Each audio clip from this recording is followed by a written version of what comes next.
Hello and welcome to today's Journal Live event, Latinos in Teaching. Now here's your host, managing editor of the Journal, Chris Green. 1 out of every 5 students who attend public school in Kansas is Hispanic, according to the Kansas State Department of Education. But in the agency's teacher licensure database, only about 2.5% of educators identify as Hispanic or Latino. This is a challenge for our education system because educators have long understood that Black and Brown students are more likely to succeed if they have adult role models who look like them in the front of classrooms. Districts in the Kansas City area are trying to do things, and districts beyond that are trying to do things to address the challenge. But getting more Latino teachers into classrooms is going to require hard, sustained work. We're here today to hear about the experiences of 2 Latino teachers from the Kansas City area, try to better understand what's going on with this and learn more about what it would take to grow the ranks of Latinx educators in Kansas and beyond. Joining me today for this conversation is Alicia Rodriguez, a teacher at Washington High School in Kansas City, Kansas, Jackie Madrigal, a teacher at Shawnee Mission North, 2 representatives of the Latinx Education Collaborative, Edgar Palacios and Susana Elizarraraz, as well as Barbara Shelly, who wrote a story in the journal about this topic in our fall edition. And so I want to start with each of our panelists and sort of give you a chance to frame up what you'd like to talk about today and just introduce yourself a little bit more. And I'd like to start with our 2 teachers, Alicia and Jackie. What do you hope to talk about today, or what do you hope will come out of this conversation that might be helpful for helping us understand more about the issue of Latinos in teaching?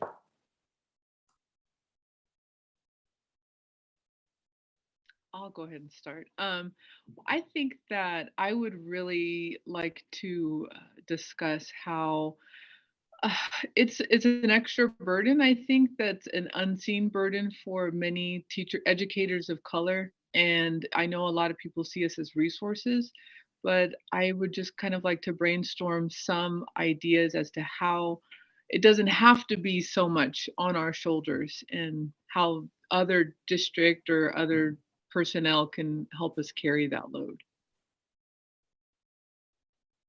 Also, just to share like our experiences with Latino students and how do they look the possibility of becoming a teacher. I have had like discussions with students in the past, and I don't know if Jackie as well. A lot of them don't really see education as a pathway for them. Again, the main concern is being able to sustain their families and have a really high income, which is something that, as many of you guys know, education is not really well paid. So that would be another thing. Well, I'm interested in getting to more of your pathways into education. But before we kind of jump into that, I wanted to give Edgar and Susana a chance to introduce themselves and maybe talk about their roles in this issue and what they'd hoped we'll talk about during this hour.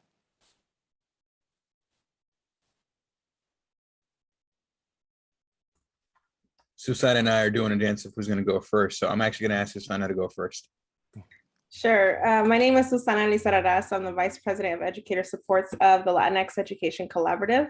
We'll talk more about what we do, but in a nutshell, we work to increase Latinx representation in K-12 classrooms. What I hope to get out of this conversation as the educator supports kind of arm of our organization, I don't know if you saw, but I'm taking notes, right? And I'm always wanting to know how to best support Latinx educators. It's at the foundation of what our organization does, particularly because retention is also an issue. You know, a big hot button issue is always recruitment, but then retention should be part of the conversation as well. So I'm here to listen about the needs of Latinx educators, and as a former teacher myself, hopefully contribute a little bit to that conversation as well.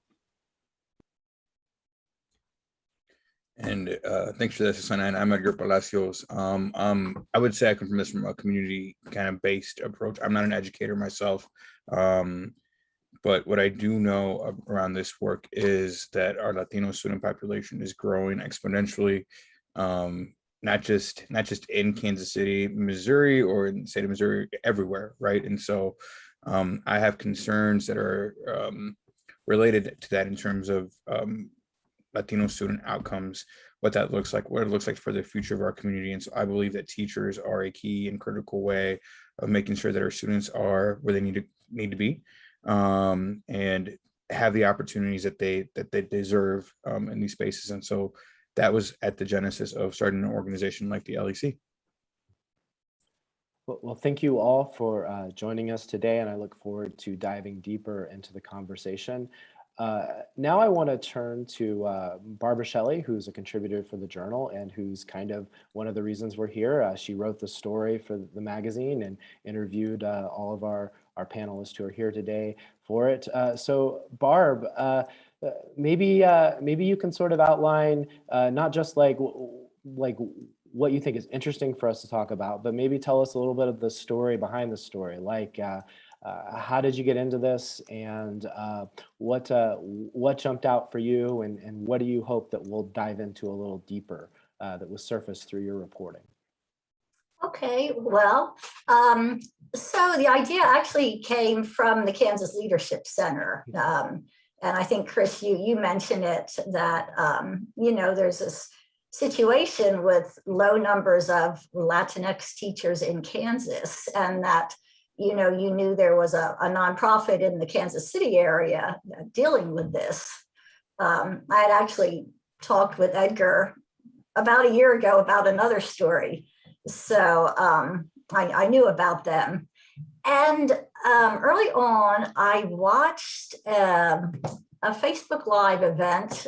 I watched Susana interview the National Teacher of the Year, a woman named Juliana Urtube from Las Vegas. And it was a great interview. And but what came through to me when Susana talked to her was she wasn't just talking about my students, she was talking about my families as well. And when I, shortly after that, I had a chance to visit Alicia in her classroom in Washington High School in KCK Public Schools. And I asked her about that. And she's like, well, yes, I'm very involved with my families. And she told me, the example that we led the story off with about, how she worked with a mom to really get a young man on a better path for his future. And I think that relationship took about 2 years, didn't it, Alicia?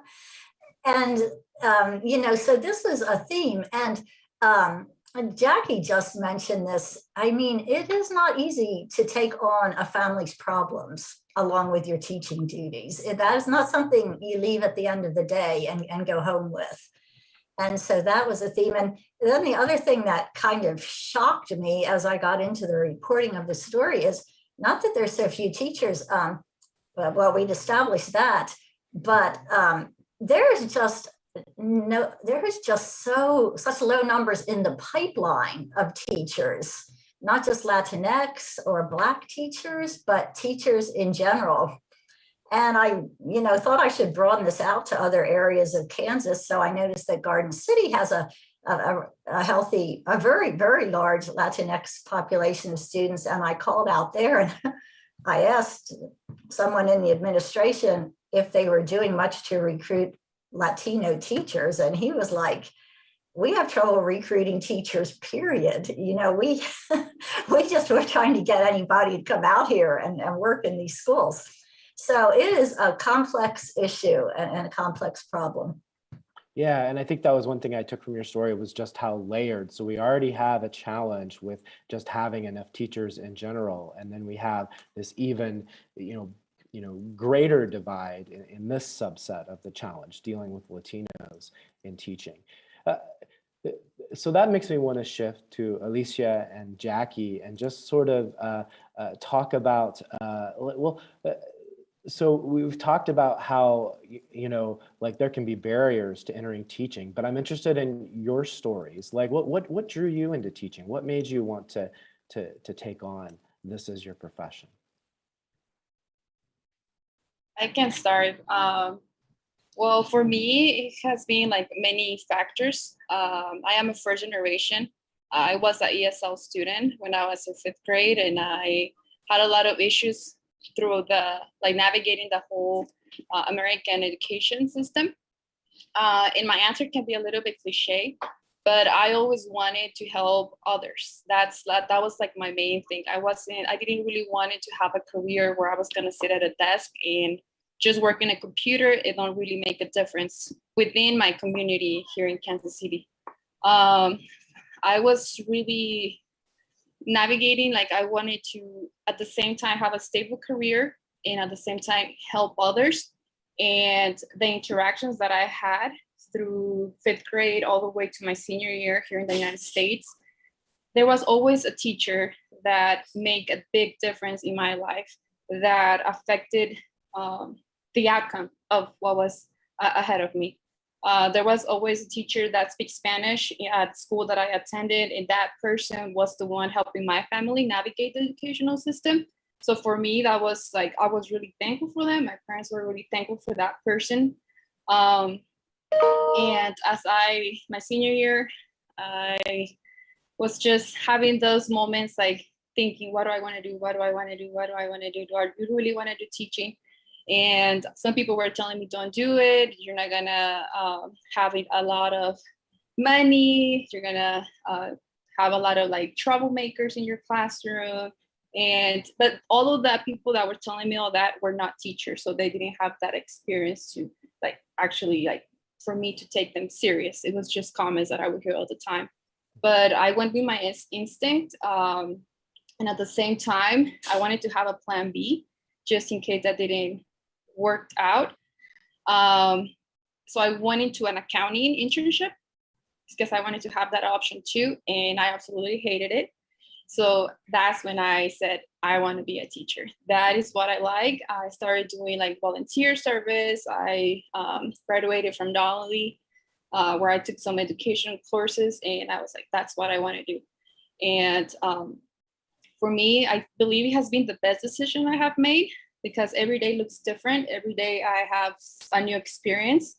But at the same time, I can honestly say that this year, I'm like debating if I made the right decision. I don't think I'm the only one, especially after COVID, or actually during COVID, because we're still having some of those things. But I believe education, it has allowed me to touch the lives of many people. And that's what I wanted to do, to help others. And what better way than that, than education, and at the same time advocating for my students as well, especially the ESL population.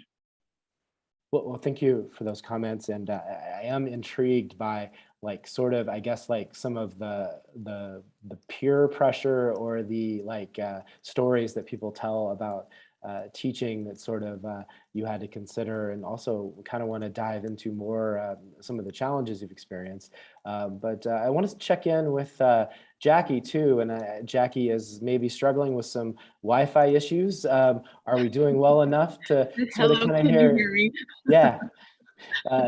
Can you tell us about? Can you hear me? Can you I see can. me? Yes, we can. Yes. Okay. Well, I can't see anybody right now. This is typical everyday technology problems at school. I'm sure Oh, Alicia no. can, yeah. But hopefully, like, I don't lose connection. If I do, just let me know, and then I'll try to reconnect. But my education story, I never really had a question about it. I always wanted to be a teacher ever since I was little. I had a friend that lived down the street, and she would come up and play at my house, and I would give her detentions, and we would write on like a little chalkboard and play school. So it was never really a question mark for me. It was something that I always knew was my purpose in life. And of course, you go into it knowing that you're not going to make millions, but I think that for me, my payoff has been my students. I know every day that I come here that I'm doing the work that I'm supposed to do. Most of my work is as an ESL teacher, an ELL teacher, very much like the classes that Alicia took. So I'm always working with the immigrant population every single day. Majority of my students are Latino from Latin America, Spanish speaking countries. And the other course that I teach, United States Latinx literature, that is really, been my passion project because I was always a great student. I went to Rockhurst and graduated with honors, and then I went to UMKC for my master's and did very well. So I was always a very studious academic person, but I did the work. There wasn't a lot of passion in it because I didn't really see a lot of myself, a healthy reflection of myself and my background and my people in what I was studying. So when I became a teacher, I knew that I wanted to incorporate that in my own practice. That way, my students would be able to see healthy reflections of themselves every day when they come here. So it's interesting in both your stories. I hear this this deep well of passion for education, and yet from Alicia's comments as well as Jackie, some of yours in the article, like I also hear that there are a lot of challenges. So I'd be curious to have both of you talk about, well, like when do you feel rewarded and supported in what you're doing, and what's the hardest part? When do you feel challenged in your roles? Why? Sorry.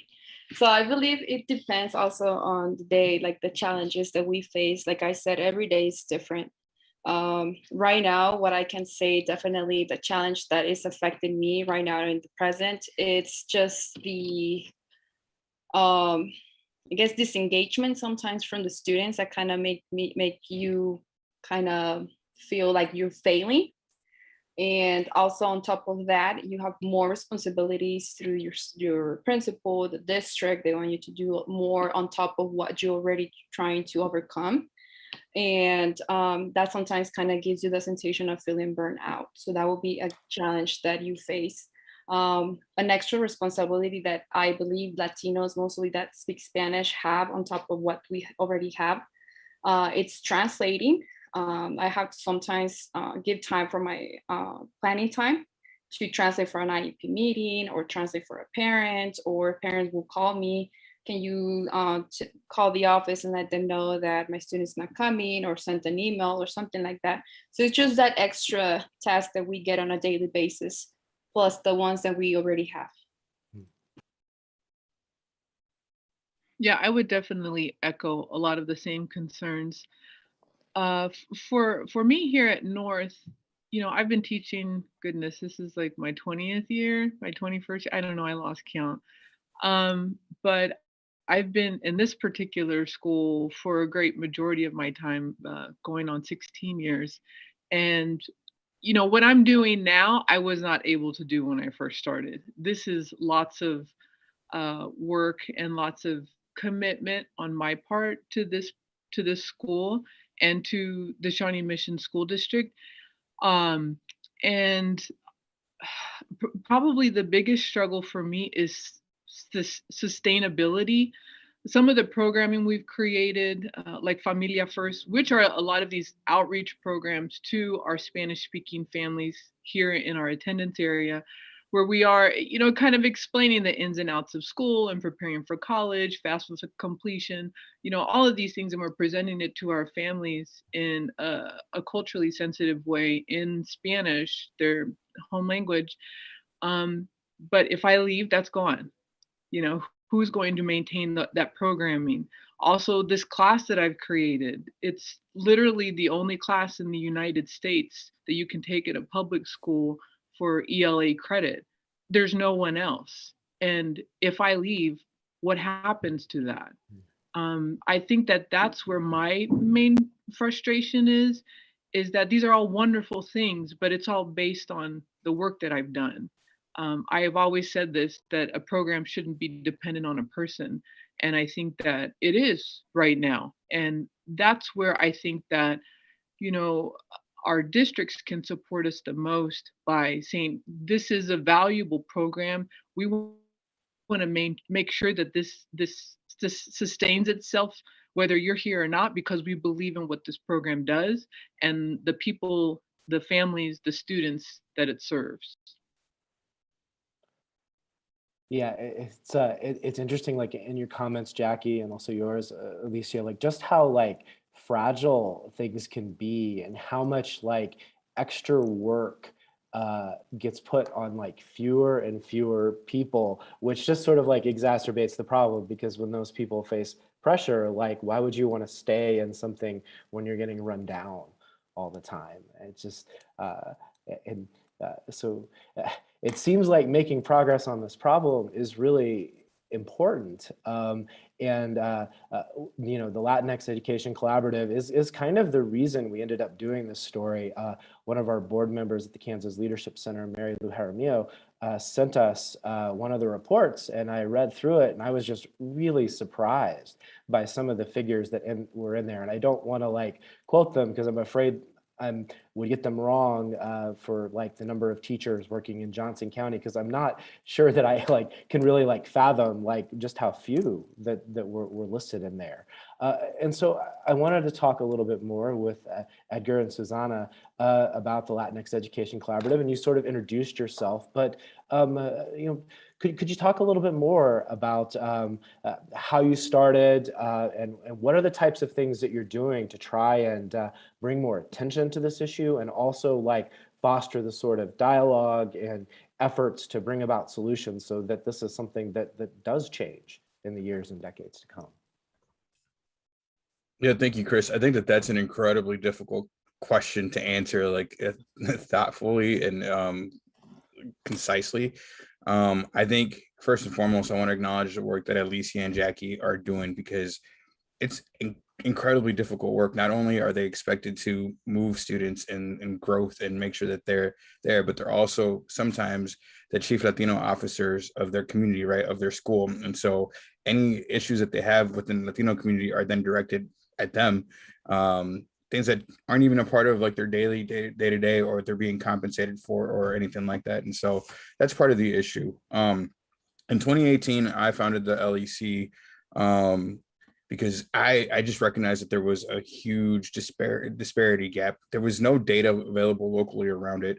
The national number was at the time 8% of teachers were Latino, but 25% of students in K-12 were Latino. And so I recognized this as a gap. The number here in the Kansas City metro area today is significantly, that gap is significantly greater. We found that only 1% of educators in the greater Kansas City metro area are Latino. And we know that's roughly 260 teachers. That's not including paraprofessionals, though. It's not including your front staff. That's actual teachers in classrooms in charge of moving kids forward on outcomes, right? There are 51,190 Latino students in the greater Kansas City metro area, and that number is exponentially growing. And so a lot of challenges are at play at the moment, right? There's so many other things that are happening that affect and impact the work that we're trying to do. But you also talked about, like, I think it was mentioned around the pipeline of Latino educators as well. What does that look like? What are we doing around that? And the reality is that we're not tapping, as a community, we're not tapping into the youth of today and asking them to consider becoming teachers, first and foremost, right? That is a really simple step, encouraging students to consider becoming teachers. That's one way that we're thinking about this work. Two, we want to raise awareness around this issue. This is an issue that's not just important to Latinos across Missouri and Kansas. This is an everybody issue, because again, our Latino students are showing up in classrooms and folks are ill prepared to receive them. And so we got to make sure that, like, we are also investing in the future generation of our work, because at some point Jackie's going to say, you know what, I did my time. I'm going to go and relax somewhere. At least he's going to be like, you know what, this was great. I'm out. And so the concern of who's next is very real. And so that's part of the reason that the organization was founded. I'll also share a quick origin story. I remember the day that the LEC was kind of sparked in my brain. I had finished asking a principal in a Houston charter school, like, why they didn't hire, there was no Latino staff members in their school. And I remember her saying, giving me a two-part response. The first was, you know, Houston's a competitive environment, and so we do what we can, to hire and to look for teachers of color. I think we've all heard that in this space. People do what they can, and they sometimes don't actually tell you what they do. But the second part of that conversation was, we hire for a good culture fit. We can teach anybody to teach, but we hire for a good culture fit. And I know, as a Latino professional and just general human, like, I've been in spaces where, because of my Latinidad, my identity, I'm not a good culture fit, period. And so in her remarks, so she said, we can teach anybody to teach, but they have to be good culture fit. And so I've been reflecting on that statement. If we can teach anybody to teach, then why aren't we teaching more Black and brown folks to teach? I know we're talking about teacher shortages and these things, but there's also an opportunity there. How do we utilize the changing ecosystem to make sure that Latino voices are reflected in classrooms and schools across our communities? And so I'll ask Susana to talk about some of the work that we've done as well. Absolutely. I think what you mentioned, Edgar, from those comments is something that teachers experience very commonly. So a lot of my day-to-day work is talking to teachers one-on-one, Latinx educators, particularly here in the Kansas City area. And they talk about that a lot, about having to, make themselves smaller, parts of their culture they can't bring into the day-to-day.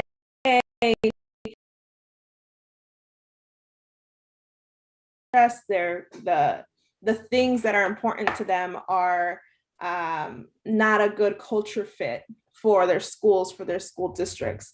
So I have to have a lot of difficult conversations with teachers who are expected to move students academically, right? As all teachers are. But like Alicia and Jackie said, also this added workload of perhaps if they're bilingual, supporting with that in that way in their schools, or culture bringing their identities, because a lot of their students identify with parts of those identities, right?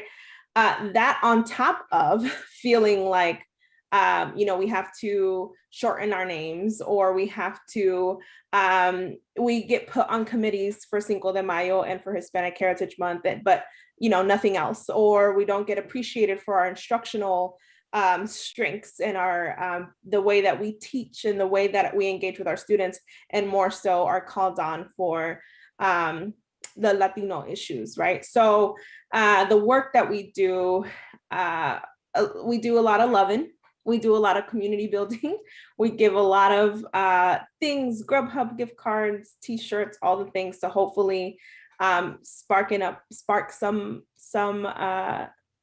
relief and happiness in teachers. Our Pathway Exposure Program, Edgar kind of talked about a little bit, talking to kiddos about becoming teachers and showing them these numbers. You'll be surprised when you stand in front of sixth graders and you say, there are 51,000 students like you here in Kansas City and only 260 teachers. A lot of them, these days, the kiddos get outraged, and they all the students are like, we need to fix this.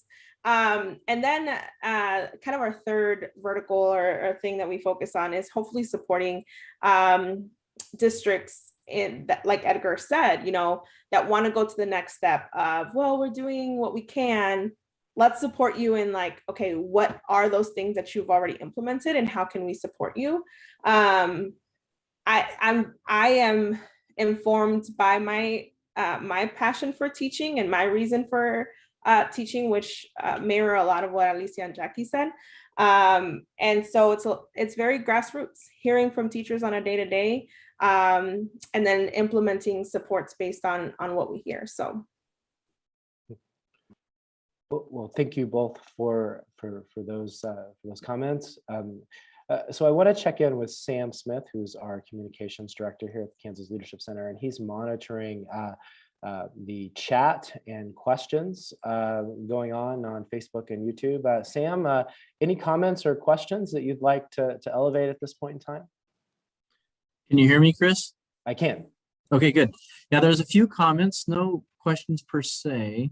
Edil Torres Rivera says that role models always work, and that remember that bilingual doesn't mean bicultural necessarily, and that content can be taught to anyone. The delivery effectiveness must be culturally appropriate.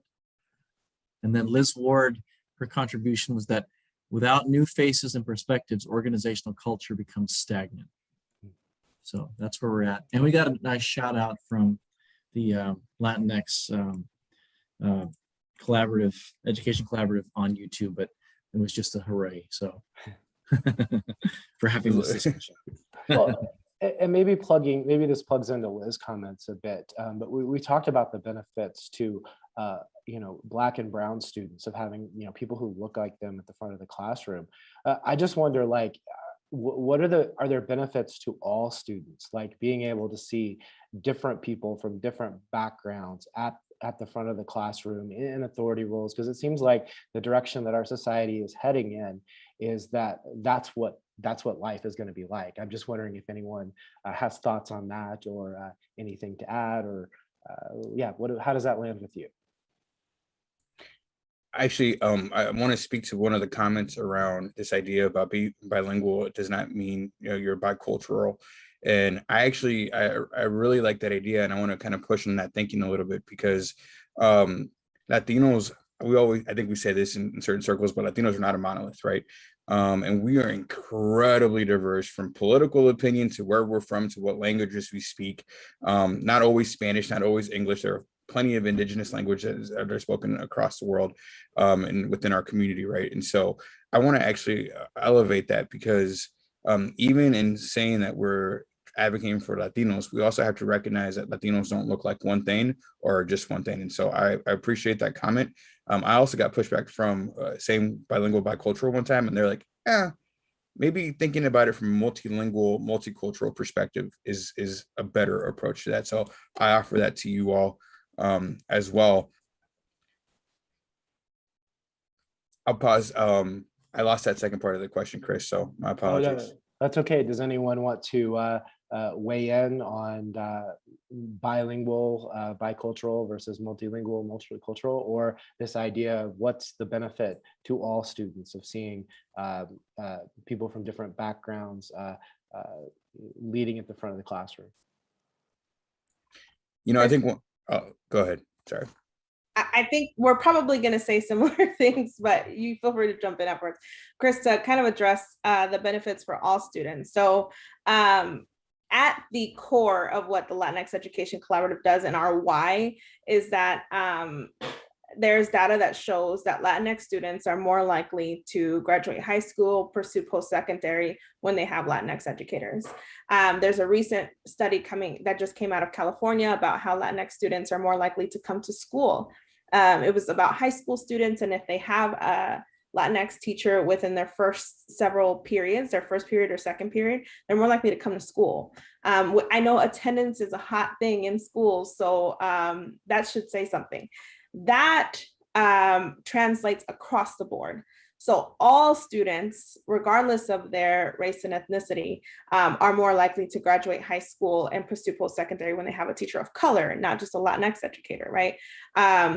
And there's fascinating data around particularly Black students when they have one Black teacher within their K through 12, how much their graduation rates are impacted positively by that, right? So there are benefits to all students to having educators of color. Kind of, Edgar and I have this conversation a lot within the organization, like those are the numbers, right?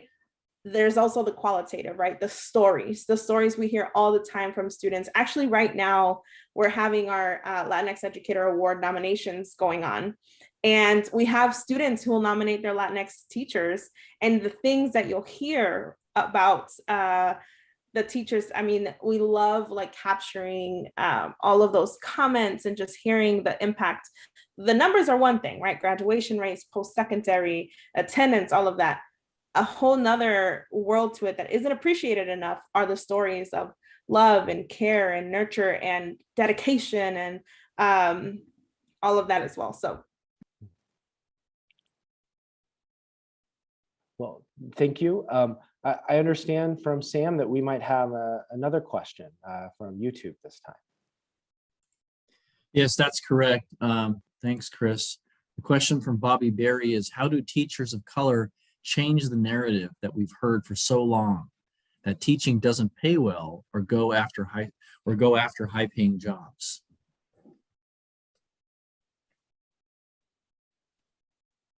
Would anyone like to tackle that one? I will. Well, it doesn't pay well.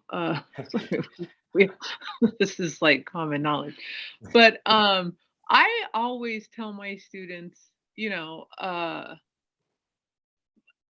mean, we can't deny that people want to have careers and they want to be able to pay their bills and, you know, whatever, go on vacation. But I've always tried to stress to them that there's a greater purpose than how much money is in your bank account, and that the work that I do every single day with them, and they do see me, you know, sometimes they accidentally call me mom or they call me tia, that they should be able to have that same experience, you know, wherever they go, whether that's, you know, they graduate and they become engineers, or they work at an office, or they're, you know, whatever profession that they, or whether they just want to like change tires on a car. They should be able to see healthy reflections of themselves wherever they go. And it shouldn't just be like, you're here in this institution of education and this is where we really like focus on this issue and try to fix it. No, it should be flower out everywhere. And hopefully after that, for my students, I hope that after their experience with me, that they have a shift within themselves and see the world which they navigate a little differently, and see inequities and what can you do to counteract some of those inequities. That's really what, you know, my purpose is. And as far as, you know, challenging these narratives about education, I think that the pandemic, for a long time, I believed that everyone just loved teachers, that they thought that they were wonderful creatures and they dedicated their lives to serving the community and educating their children. And then you see this underbelly come out, very vocal about how that's not necessarily true. And I guess, you know, I was just kind of like living in this fantasy world in my little bubble. And that's hard to digest. That was really difficult to read. You know, they always say stay out of the comments. And I should have stayed out of the comments. So that's hard for me. But like I said, I don't think anybody truly understands the work that a teacher does unless you're actually in the classroom working with a group of students dedicated to those students, and you see the change in that child from beginning to end. That to me is, I mean, money is nothing when you're looking at you have that moment to mold that child, and that, you know, maybe it's something that they never forget for the rest of their lives. That's why I do it. Jackie, that was a really beautiful testimony on that, and so I appreciate you sharing that. I also want to offer that it's interesting, right? Because there are other narratives that we're taught around as Latinos, like whether we should become doctors or attorneys or engineers, and we also forget the debt that comes along with some of those careers. We forget that there are entry-level positions in any of those careers as well, that you're not getting paid as much as you feel you should be getting paid, right? And so there's issues there as well. We have to be thoughtful around the expansive nature of careers in education, right? Because you can become a teacher, you can become a principal, you become a superintendent. There are different pathways within the profession as well that allow you to make those choices as well as your career. But I also think that there's advocacy that needs to happen, and Jackie's absolutely right. We would expect that teachers are a well-loved part of our community, but clearly they're not. And we don't value them. We know that in the salaries, you know, we don't value them. We know that in the commentary that happened in the pandemic. And so this is why we also need to generate and build awareness around the importance of educators within our community. They do a lot. I think a lot of parents felt that firsthand when they were teaching second grade math or third grade ELA. I don't even know if those are the correct terms, but I'm gonna go with them. And so I think that we also have to do, as a community, really build some awareness, build some campaigns out as to how much value teachers bring to the table, and that we actually as a community have a responsibility to make sure that we are loving on our educators, period. It's not, I don't think it's just a sole district or school issue. I think it is actually, this is a community issue that we need to unite around, to make sure that because ultimately it's our children that face the impact in this work. And so we want to make sure that our children have the best possible future, because of the educators that serve them. So I'd like to bring Barb back into the conversation. And one aspect that I thought was interesting in your story is like, it's not that districts don't recognize that this is something that, it needs to be addressed. So I'm kind of curious, like, what can you tell me about what you learned about what's currently being done to bring more Latinx educators into the classroom, and how is that working? Right, and I have to say that Edgar and I had to have an emergency conversation, interview about this in response to some questions as we were putting the story together. But I did talk to a number of educators, and, it's just so easy to fall back, or not administrators. It is easy to fall back on, well, we would love to have more Latinx teachers, but they're not graduating any from the teachers' colleges. And I think everybody kind of knows that that's not acceptable, really. A couple of the districts talked to me about working with their paraprofessionals who may be Latino, and helping them become certified teachers. I learned an interesting thing that a lot of Latinx, both students and older adults who might be interested in moving into a teaching career, really don't want to move, if they're in the Kansas City area, to Manhattan or somewhere to get a teaching degree. They want to stay closer to home. If they're older, they have responsibilities. And, even the younger people maybe have some family responsibilities, particularly if they're first generation and they, have the English language skills that they need to help their parents, to be there for their parents. So, there are some programs where somebody can mostly stay close to home and get a teaching degree from one of the Kansas universities. That was an interesting part of it. But going back to your question, Chris, I think the administrators I talked to, would just love it if, a couple hundred really great qualified Latinx teachers showed up in the the teacher recruiting offices and said, here I am. But they don't know how to find those people right now. Edgar can, probably elaborate more on that for me. This is where I get in trouble, and this is where I'm also going to ask Jackie and Alicia to jump in.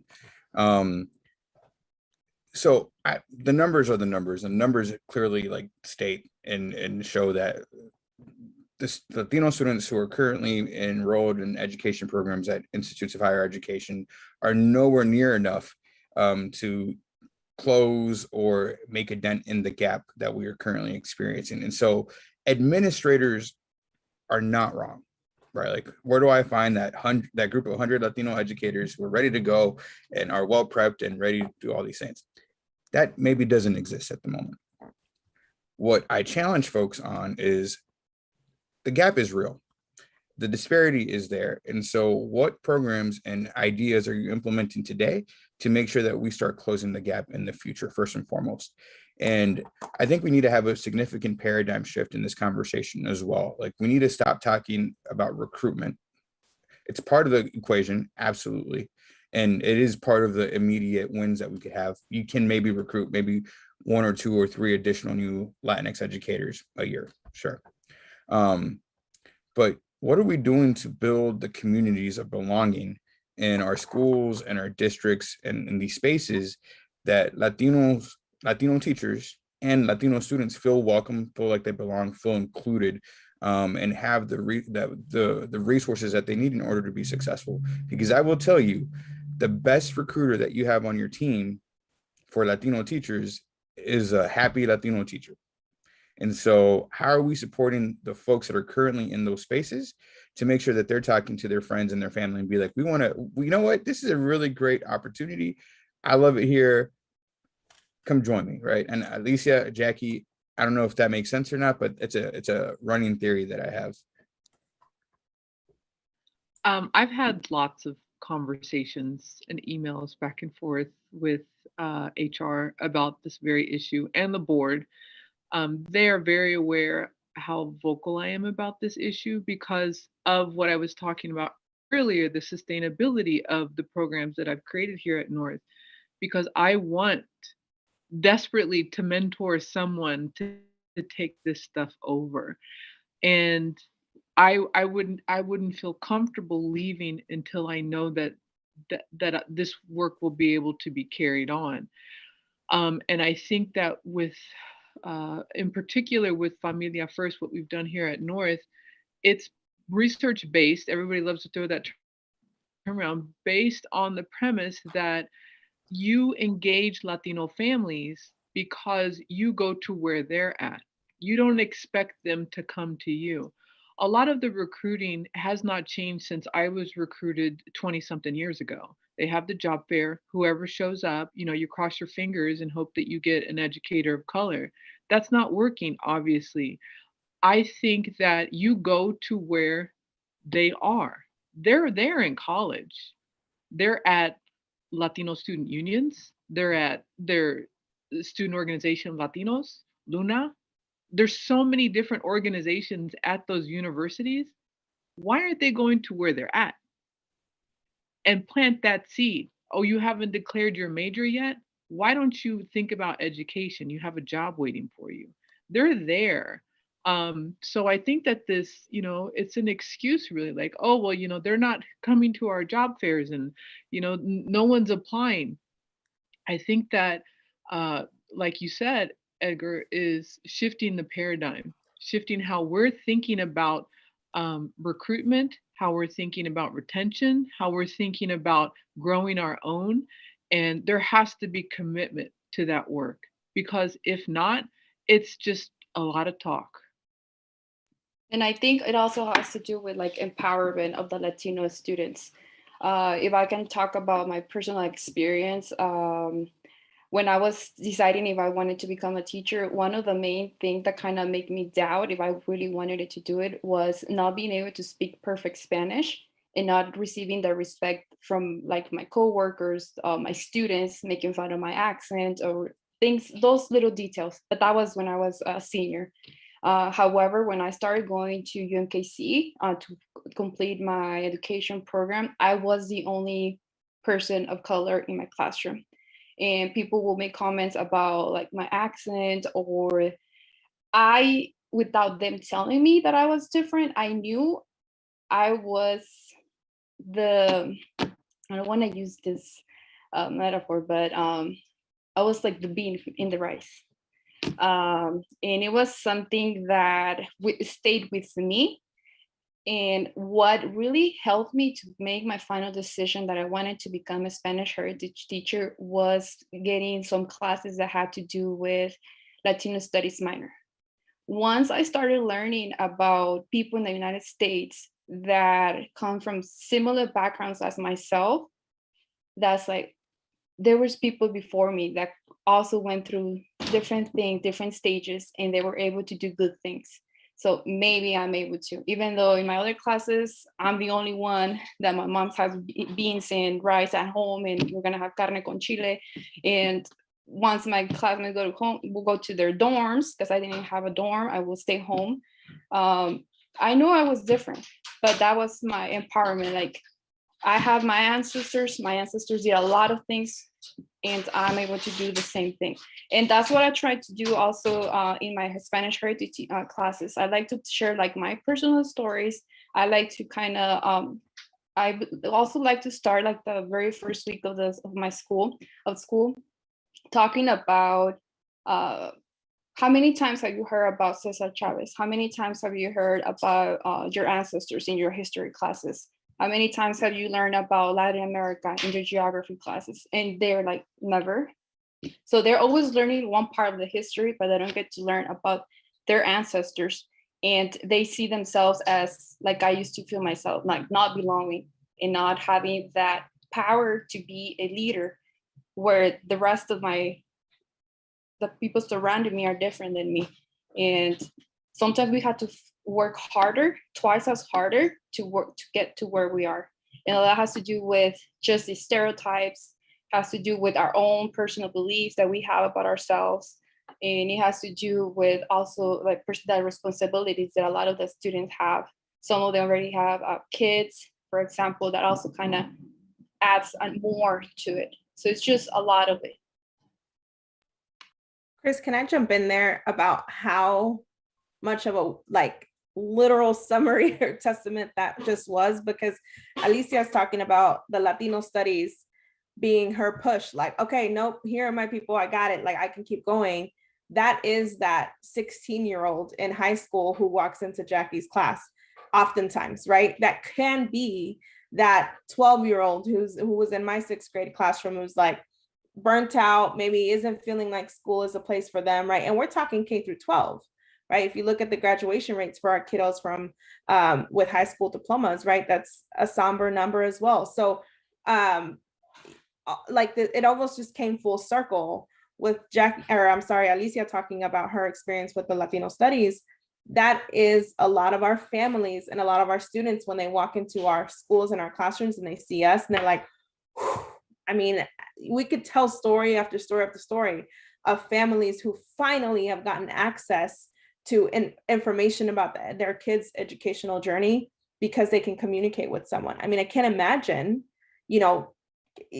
my son going into kindergarten and being like, I'm not really sure how this works, but let's hope that someone along the way can support me, right?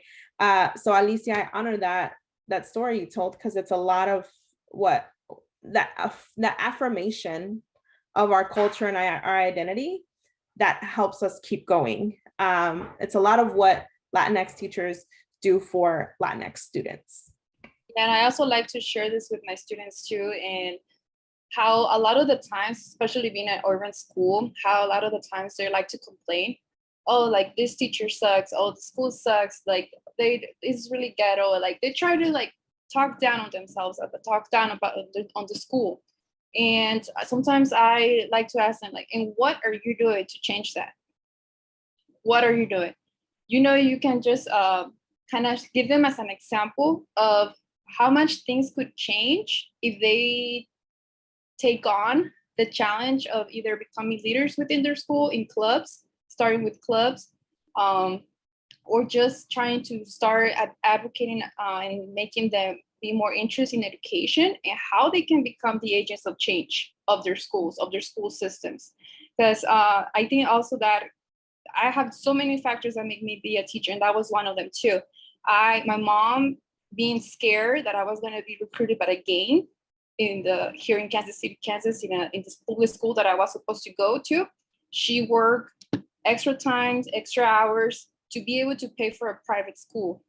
And that also kind of made me like, you can maybe make a difference if you work at a public school where you grew up once you came to the United States, because you will not be a bad teacher. That's what I try to believe. You're going to be a good teacher. You're going to help students. The students are going to learn from you.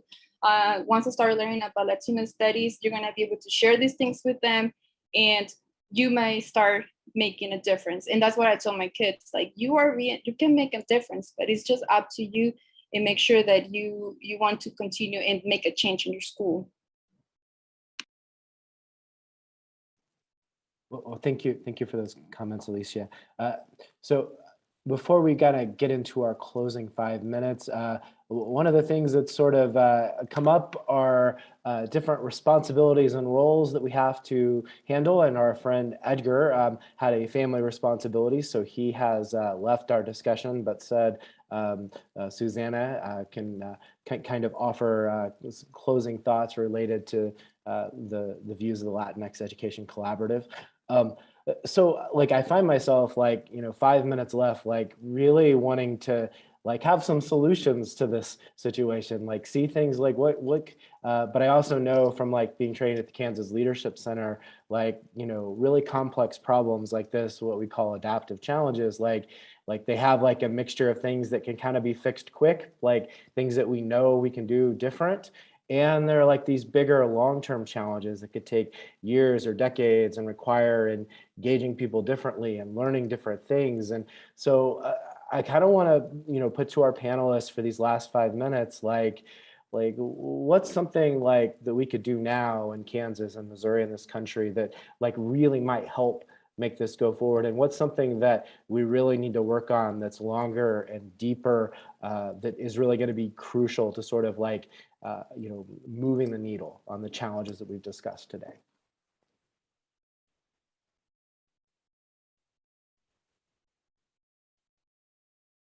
I have a couple things to offer up. One of the things I mentioned in the article, and by the way, Barbara, thank you for capturing what I said very well, and I hope everyone else feels the same way. But one of the things I mentioned was Latinos need to be at the table. We need to be part of these conversations, and that's up to, it's like Jackie said, right? We might not necessarily come to you, right? Come to us and show us how to engage. One of the things that came to mind, Jackie, when you were talking about the organizations that exist in higher ed, the Latino student unions and all of those things also exist within districts sometimes, right? So I know that there are a lot of local school districts here in the area that have Latino affinity groups.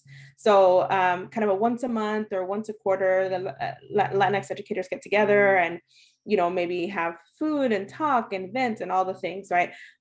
Are our districts honoring those, right? Are they providing resources to those groups?